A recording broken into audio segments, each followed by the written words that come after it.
Okay, before I open up to questions, one last comment I wanted to make was that, as some of us saw recently with the current 9th District Congressional Representative, who has a strong aversion to these things happening to him, even if you don't take a video camera to an event you're going to, the other folks probably will, or somebody will, and things you say and do, possibly even close-up interactions one-on-one with people, could find their way onto YouTube. So again, you always want to be very careful about how you're presenting yourself, what you're saying, those sort of things. So that being said, if there's questions.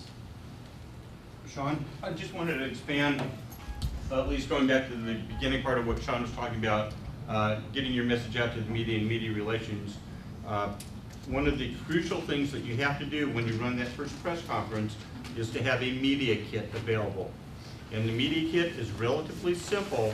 It has to be a high quality headshot that we were talking about earlier, a photograph that they are able to duplicate of yourself. If you have an attractive family, as some of our candidates have in the past, it might not be bad to have a family shot as well to show that we are normal human beings that have families and have responsibilities and all the other good things that go along with that. You need to have a brief biographical sheet of who you are and kind of like a resume, where you've come from, and then by that point in your campaign, you ought to have solidified the 3 or 4 bullet points that Sean was talking about as well. You don't need a 15-page treatise on global warming and what the Libertarian Party position is on it or anything else, but you need the 3 or 4 talking points that you're going to emphasize for your whole campaign. That needs to be presented in a relatively concise and logical manner. So those are the 3 or 4 things that you put in some kind of nice binder at your press conference and give to everybody who attends. For those people who don't attend, and many of them will not, at the same time, you would have put those in directly in the mail to whoever the contact people are at all the media outlets in your district. If you don't know who they are, do some research or let us know, and we can do some research for you, because we have some pretty good media lists. And make sure that gets done. Some of them may request the same information in electronic format. It's easy enough on the internet now to zap the stuff by email. But that's something that absolutely, you don't run a press conference, don't call press conference unless you have a handout to give to them your first time that gives them an idea of who you are and where you're coming from, and something they can take back, because the media at heart is kind of lazy. And if you give them stuff that is printed for them, they are more likely to use it, and use especially those photographs in the future. And not to add too many cooks to this kitchen, please send that media kit, the headshot, the bio, to me at the state headquarters, and I'll disseminate it to the officers, because a lot of times the media around the state will call me first, as they'll call the state headquarters, they'll call the state chair instead of contacting you, because they can Google our email address or phone number. And so if I can give them that information within 2 minutes, it makes you look better and it makes us look better. So anytime you send out a press release, write a story, a letter to the editor, create your media kit, make sure I'm copied on it and that I get it. And then I can put it on the website. Ron Senkush and Jeff Scherschel have both in the last couple weeks had stuff posted on lpin.org because they Facebook messaged me or emailed me and said, hey, I wrote this, we put it on the website? Sure. I put up a YouTube video of Ron giving his introduction speech. So I'm here to help you when it comes to media, comes to getting in touch with people. Help me help you, let me know how I can help. We are also kind of in the midst of a website redesign for the state party, and a couple of things that we intend to have available are candidate pages for each candidate where that stuff would be useful. The media, again, inherently not wanting to do a lot of work of their own, would go to our website and have all the information there that they need for all of our candidates as appropriate. And I think that is all that I wanted to add to what you were talking about.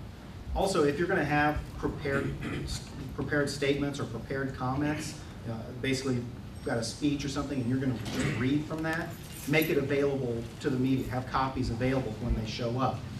Don't be disheartened if you don't get a big media response. When I ran, we did a press conference to talk about what my campaign felt were some coming bank failures, devaluation of the currency, out of control debt spending, and we got one news outlet that showed up with a camera. Somewhere they have footage of this, but none of it ended up on the air. And sure enough, since then, I think we've had 70 or 80 bank failures. So,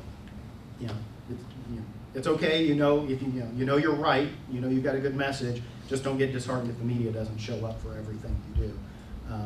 And sometimes be a little bit cognizant of the media cycle. Chris would actually be a good person to talk about that, so that you know when to schedule things to where you're more likely to get the media show up.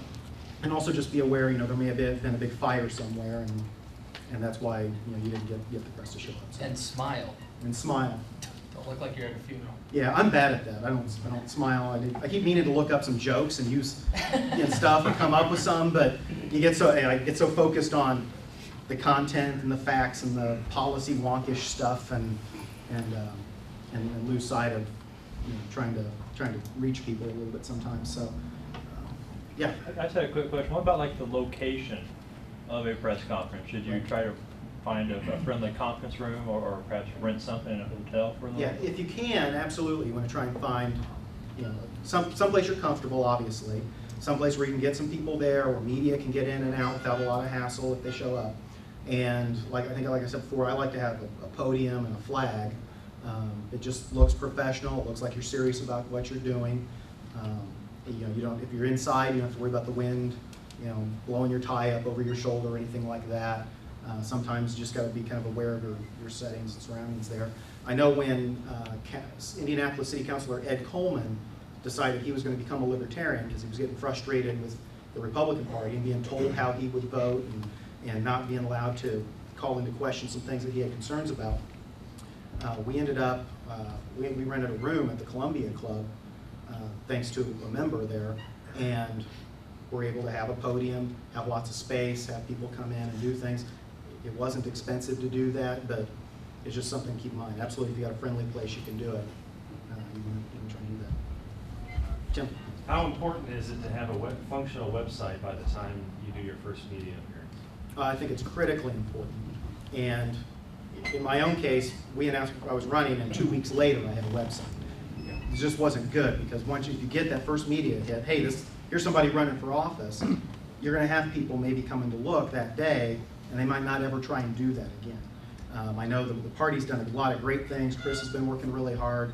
I know we're trying to get some more cookie cutter kind of things that we can roll out to people, so that we don't have to reinvent the wheel every time somebody runs for office. In the meantime, I don't think there's anything wrong with going to WordPress.com, which they run the blog. You can pay $15 for the year to them, and they'll give you the domain, so it can be, Night for Congress or Night 2010, and then you just set up the blog. They host it.